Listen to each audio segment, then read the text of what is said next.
Hello. അപ്പോൾ നമുക്കിന്ന് ക്രോഷയുടെ basics ഒന്ന് നോക്കിയാലോ. എങ്ങനെയാണ് ഒരു സ്ലിപ്പ് നോട്ട് ഇടുക, പിന്നെ അതിൽ നിന്ന് എങ്ങനെ ഒരു ചെയിൻ സ്റ്റിച്ച് ഇടാം എന്നുള്ളത് ജസ്റ്റ് ഒന്ന് നോക്കാം കേട്ടോ. പിന്നെ ഞാൻ ആദ്യം പറയാം, ഞാനും ഒരു ലേണർ തന്നെയാണ് കേട്ടോ. ഇതിനെപ്പറ്റി എല്ലാം അടിപൊളിയായിട്ട് അറിയുന്ന ഒരാളല്ല കേട്ടോ. ഞാൻ മുൻകൂറൊരു ജാമ്യം എടുക്കുന്നുണ്ട്. പിന്നെ ഇങ്ങനെ ഈസി ആയിട്ട് എങ്ങനെ ഒരു സ്ലിപ്പ് നോട്ട്, ഇതിപ്പോൾ കുറേ മെത്തേഡുകളുണ്ട്, പക്ഷെ എനിക്ക് കുറച്ചും കൂടി ഈസി ആയിട്ടുള്ള ഒരു മെത്തേഡ് ഞാൻ നിങ്ങൾക്ക് ഷെയർ ചെയ്യാൻ കേട്ടോ. ഞാൻ യൂട്യൂബിൽ നിന്ന് തന്നെയാണ് ഇങ്ങനെ ഇതുപോലെ എല്ലാം പഠിച്ചത്. പാറ്റേൺ ആയാലും പിന്നെ എങ്ങനെയാണ് ബേസിക്സ് ആയാലും ഒക്കെ യൂട്യൂബ് നോക്കി തന്നെയാണ് പഠിച്ചത് കേട്ടോ. അപ്പോൾ നമുക്കിങ്ങനെ ഈസി ആയിട്ട് സ്ലിപ്പ് നോട്ട് ഇടാം.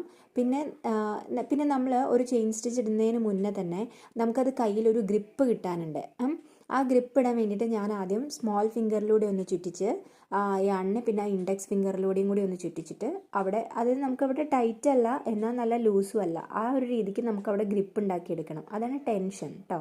അപ്പോൾ അത് കഴിഞ്ഞിട്ട് നമ്മൾ ഇതുപോലെ ഓരോ ചെയിൻ ഇങ്ങനെ ഇട്ട് കൊടുക്കാം.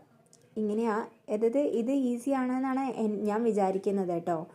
പിന്നെയെന്ന് പറഞ്ഞാൽ ഇതുപോലെ ക്രോഷയുടെ ജസ്റ്റ് ബേസിക്സ്, ഇനിയിപ്പോൾ single crochet, double crochet, half double crochet, അങ്ങനെ കുറേ ബേസിക് സ്റ്റിച്ചുകളുണ്ട്. പിന്നെ ഒരു മാജിക് റിങ്, അങ്ങനെ അതൊക്കെ ഞാൻ ഇങ്ങനെ പറഞ്ഞു തരണം എന്ന് എനിക്കുണ്ട് കേട്ടോ. അപ്പോൾ നിങ്ങൾക്ക് ഓക്കെയാണ്, ഇതുപോലൊരു കുറച്ച് ലെങ്തി ആയിട്ടുള്ള ഷോർട്സ് പോലെ ഇടുകയാണ്, അങ്ങനെ ഇടണം എന്നുണ്ടെങ്കിൽ നിങ്ങളൊന്ന് കമൻറ്റ് ചെയ്യണേ. അങ്ങനെയാണെങ്കിൽ ഞാൻ അടുത്ത വീഡിയോയിൽ ഇടാം കേട്ടോ.